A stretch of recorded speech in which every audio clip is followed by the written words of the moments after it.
I want to talk about Saquon a little more. They blow out the Rams. He looks amazing.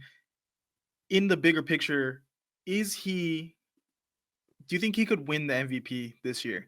Because there's not a lot of quarterbacks really consistently showing out, and he's putting up crazy numbers right now. Like, who are the top MVP candidates if it's not Saquon? Well, one is Lamar Jackson. He's got to be in it. I think two, Jared Goff. And then from there, it's like, okay, kind of get your pick of the litter. It's like, who else is going to step up and make this case? I don't know. I'd have to look it up right now because off the top of my head, that's a good question. I can't really think of it. If Joe Burrow was winning games, I'd be like, maybe Joe Burrow, Jamar Chase putting up numbers. I don't, off the top of my head, I couldn't tell you who has consistently been putting up great numbers other than like a Derrick Henry and a Saquon Barkley. And you would think in a year where Mahomes isn't putting up crazy numbers, Lamar has looked inconsistent in some games, and Joe Burrow's just completely almost out of the playoff race at this point. You would think Josh Allen would be stepping up and really leading this MVP charge.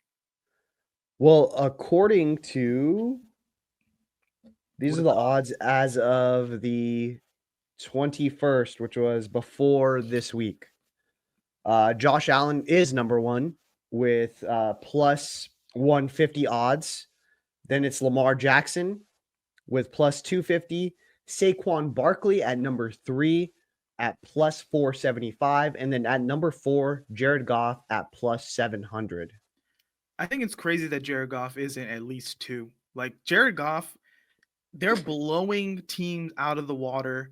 And yeah, you could say it's the team more than him, but he's still putting up good numbers and he's there. He's the quarterback on the best team in the league right now.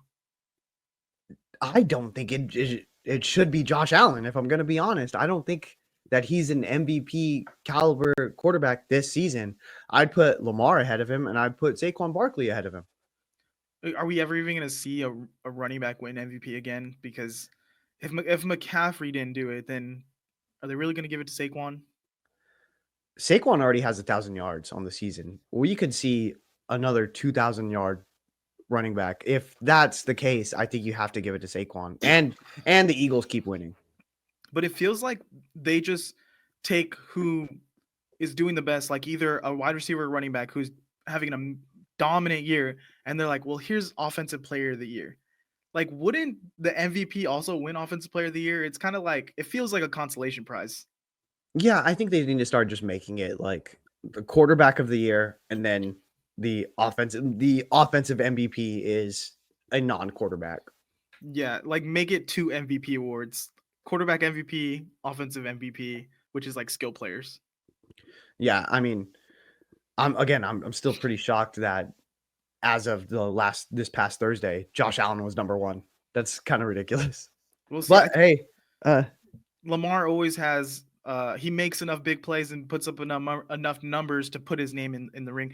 And I think there's some other guys who could, if they get hot and they start winning consistently, can throw their hat back in the ring. I mean, Jordan Love, maybe Baker Mayfield. He puts up if he could put up big numbers throwing the ball.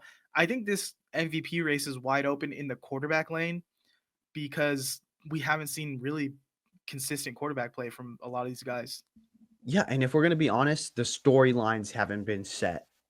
I think that's something we're going to start to see ramping up throughout the rest of these maybe next 3 weeks. Is there are going to be storylines set in that like, okay, this is the MVP because of X, Y, and Z. And I think that we haven't really started to see that yet. I think that this year it is kind of up for grabs. And once someone has like lightning in a bottle, I think we're going to start to see that, really start to boost up the odds.